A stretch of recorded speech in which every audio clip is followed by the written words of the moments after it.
स्वागत है आपका। आप देख रहे हैं सी न्यूज़ भारत। मैं हूं आपके साथ इशिता। वक्त हो गया महाराष्ट्र बुलेटिन का।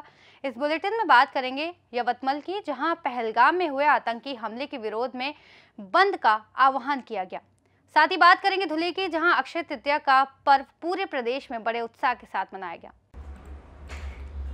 उमरखेड़ में पहलगाम आतंकी हमले के विरोध में शहर पूरी तरीके से बंद रहा। व्यापारियों ने स्वेच्छा से अपने प्रतिष्ठान बंद रखे। संजय गांधी चौक पर सभी राजनीतिक दलों, सामाजिक संगठनों, व्यापारियों और नागरिकों ने एकत्र होकर मृतकों को श्रद्धांजलि दी और आतंकवादियों के खिलाफ कार्यवाही की मांग का ज्ञापन सौंपा।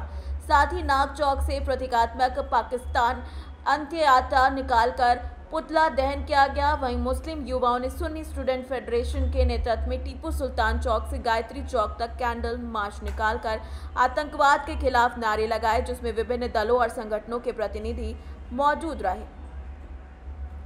पुलवामा हमला झाला, आता पहलगाम हमला झाला।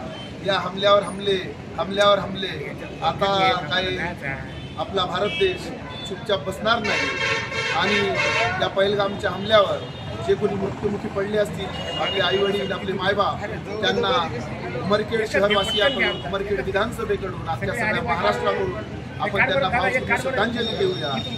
आज उमरखेड कधी न होतो, आज सर्व समाज एकवटला, आज सर्व राजकीय पक्ष एकवटले। ते फक्त एकमेव कारण म्हणजे देशावरचा भ्याड हल्ला।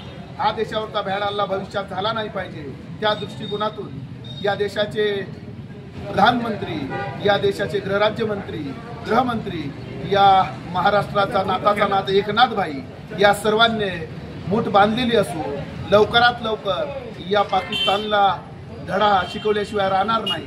कारण पाकिस्तान सध्या झोपेत आहे की नाही ते कोणाला माहीत नाही। भारत देश झोप घेत असेल, रात्रच्या उठून टीव्ही एखाद्या वेळेस बघत असेल, पण मला वाटत नाही 22 तारखेपासून पाकिस्तान झोपला असेल की नाही।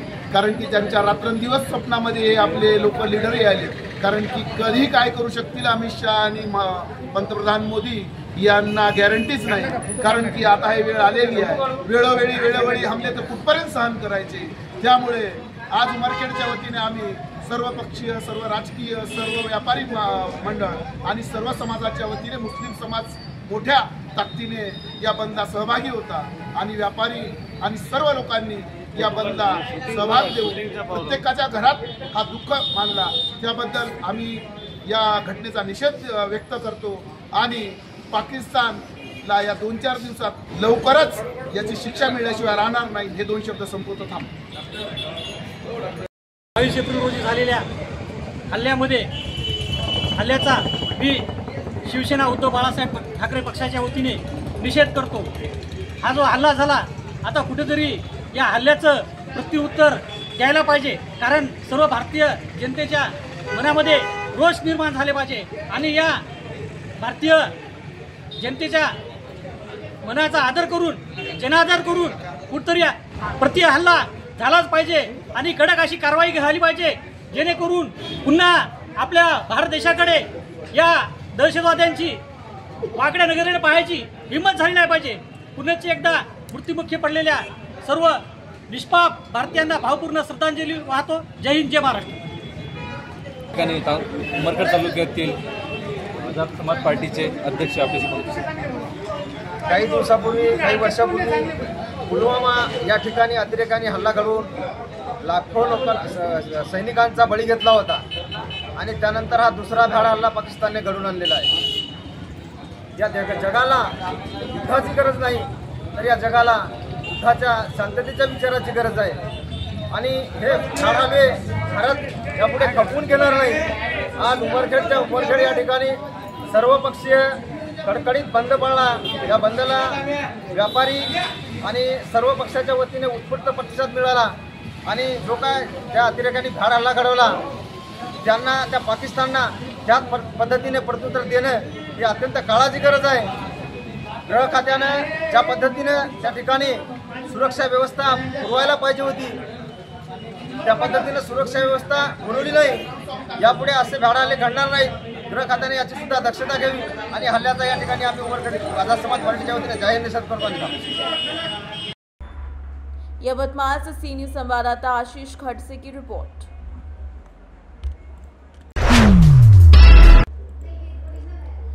अक्षय तृतीया का पर्व पूरे प्रदेश में बड़े उत्साह के साथ मनाया गया। ये त्यौहार खानदेश में बहुत महत्व रखता है और खानदेश कुलस्वामिनी एकवीरा देवी मंदिर में भी अक्षय तृतीया मनाई जाती है। इस बार अक्षय तृतीया के अवसर पर एकवीरा देवी मंदिर में हिंडोला महोत्सव का आयोजन किया गया। ये हिंडोला उत्सव देवी एकवीरा की मूर्ति को सुसज्जित झोके पर रखकर सजाया जाता है। चूंकि अक्षय तृतीया का त्यौहार महिलाओं का त्यौहार माना जाता है, इसलिए बड़ी संख्या में महिलाएं हिंडोला उत्सव में भाग लेने आती हैं। श्री एकवीरा देवी रेणुका माता मंदिर ट्रस्ट एकवीरा देवी मंदिरात आज अक्षय तृतीया निमित्ताने हिंगोळा महोत्सव साजरा करण्यात येत आहे। हे अक्षय तृतीया निमित्ताने हा हिंगोळा महोत्सव साजरा करण्यात येतो। हा हिंगोळा महोत्सव हा महिलांसाठी खास करून महिलांचा हा विषय असतो आणि महिला या हिंगोळ्याला जास्त प्रमाणात त्याला महत्त्व देतात आणि हिंगोळा उत्सवाला सहभाग घेतात आणि दर्शनासाठी येतात। दुलिया से सी न्यूज़ संवाददाता नीलेश परदेसी की रिपोर्ट। इस बुलेटिन में फिलहाल इतना ही। देश और दुनिया की तमाम बड़ी खबरों के लिए देखते रहिए सी न्यूज़ भारत।